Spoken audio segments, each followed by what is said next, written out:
Hello beautiful people, welcome back to my channel. I'm a Colombo Australian woman living in Melbourne, and today we have the wheel of booksability. So if you're not here at the beginning of the month, I spin the wheel to define what I'm gonna read during that month. Last month it was a very successful month because I managed to read all the books that the wheel gave me. So let's try to achieve that again. Let's find out what I'm gonna read in the month of July. So as always, 8 spins, and I will pick a book out of my TBR, which has all these books, according to the prompt. First spin. I have to read a book that was turned into a movie. This was another of those prompts that I have plenty of options, but I actually wanted to read something that I haven't watched the movie, but I know that there is a movie about it. And that's why I picked A Man Called O. The book is by Frederick Backman, and it's a New York Times bestseller. I heard many things. I think it's about a grumpy guy, a grumpy old man that society has forgotten, but I don't know anything about it. I just know that it seems to be pretty good. Second spin. So the second spin is an Agatha Christie book. I have plenty of those. Agatha Christie, okay, so I have plenty of Agatha Christie books, so I didn't have to buy anything. And I'm trying to read Agatha Christie's books in order. So I'm gonna read in July the 5th book in the series of Hercule Poirot, which is The Mystery of the Blue Train. Third spin.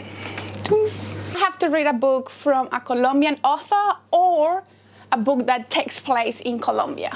For the Colombian book, I'm gonna read La Luz Difícil, or The Difficult Light, by Tomás González. This is gonna be my first time reading this author. He's a Colombian author, and I actually haven't heard of him before, but according to Google, it seems like he is very talented and the reviews of his books are quite good. Fourth spin.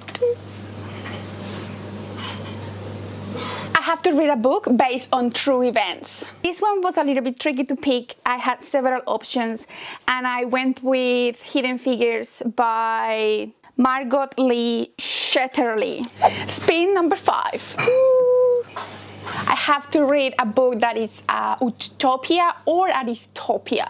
I'm excited about all books, but this one has been in my TBR, and I actually have wanted to read it for a long time. So for this utopian dystopian pick, I'm gonna finally read Station 11 by Emily St. John Mandel. I mean, a pandemic is probably not the best time to read it, but the Wheel of Booksability said that I needed to read a dystopian, so here we go. I'm gonna read a dystopian book. Spin number 6.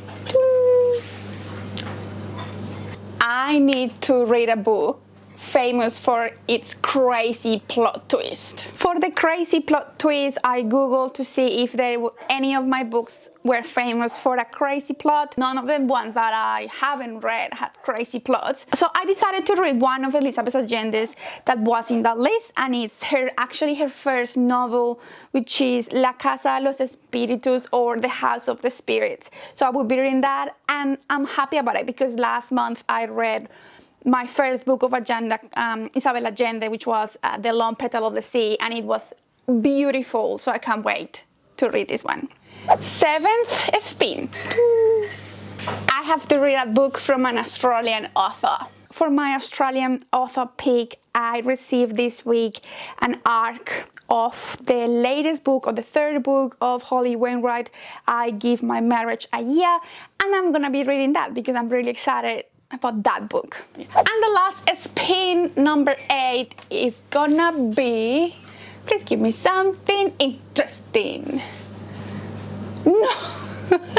In the month of July, I will be reading a big book, and the big book definition is a book with more than 500 pages. For the big book, a book with more than 500 pages, I'm gonna read Pretty Girls by Karen Slother. I have heard so many good things about this book, and it's 533 pages. So if I get to read all the books in this TBR in July, I actually gonna start reading one of the Ken Follett's books, because those are like 800 pages. So let's be optimistic with this one, and if I finish this and have plenty of time, I will read that one. So those are the books that I will be reading this month. Wish me luck. Well, last month I read 17 books, which I honestly think I cannot go beyond that. It was a miracle. I hope you enjoyed this video. If you did enjoy it, please don't forget to give it a thumbs up. And if you are new in this channel, please consider subscribing and follow me on my social media. I have an Instagram account just dedicated to books and reviews and all about bookish things. So follow me. It's at a Bookish pod. And that's it. I hope you and your family are well, and I will see you soon. Bye.